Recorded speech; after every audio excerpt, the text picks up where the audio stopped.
Deer viewers, আসসালামু আলাইকুম। Welcome again to Tech home.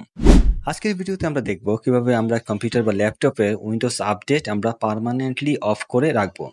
তো ডিয়ার ভিউয়ার্স, কথা না বলে আমি চলে যাচ্ছি মূল ভিডিওতে।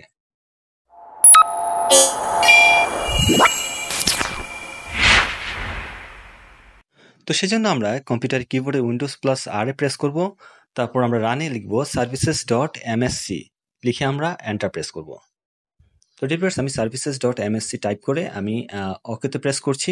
তো ডিভাইস দেখতে পাচ্ছেন এখানে অনেকগুলো অপশন চলে এসেছে। আমরা নিচে স্ক্রল করে উইন্ডোজ আপডেট যে অপশনটি আছে সেটাতে আমরা ডাবল ক্লিক করব।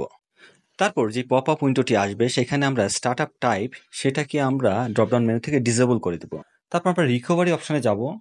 সেখান থেকে ফার্স্ট ফেইলিউর যে অপশনটি আছে সেখানে আমরা টেক নো অ্যাকশন সেটা সিলেক্ট করে আমরা অ্যাপ্লাই তারপর ওকেতে প্রেস করব। তো ভিউয়ার্স, আমাদের প্রথম ধাপ এখানে শেষ। আমরা এখন সেকেন্ড স্টেজে যাব। তো সেজন্য আমরা আবার কম্পিউটার কিবোর্ডে উইন্ডোজ প্লাস আর প্রেস করব। তারপর রানে গিয়ে আমরা রেজিডিট লিখে আমরা ওকেতে প্রেস করব। তারপর আমরা এইচ কি লোকাল মেশিন যে অপশনটা আছে সেটা সিলেক্ট করব। তারপর আমরা সফটওয়্যার সিলেক্ট করব।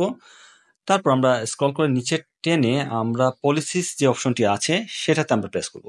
তারপর আমরা মাইক্রোসফট যে অপশনটি আছে সেটাতে ক্লিক করব।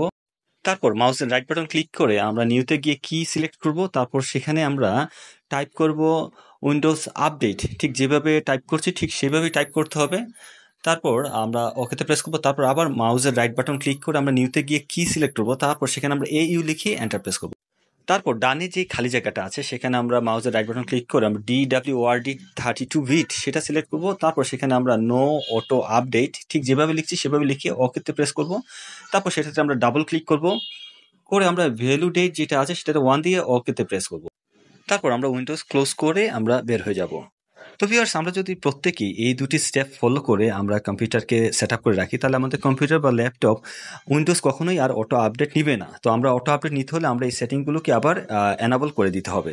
তো ডিয়ার ভিউয়ার্স, ভিডিওটি ভালো লাগলে লাইক ও শেয়ার করবেন আর অবশ্যই চ্যানেলটি সাবস্ক্রাইব করে টেক হোমের সাথেই থাকবেন। তো আজ এ পর্যন্তই, ভালো থাকবেন। আল্লাহ হাফেজ।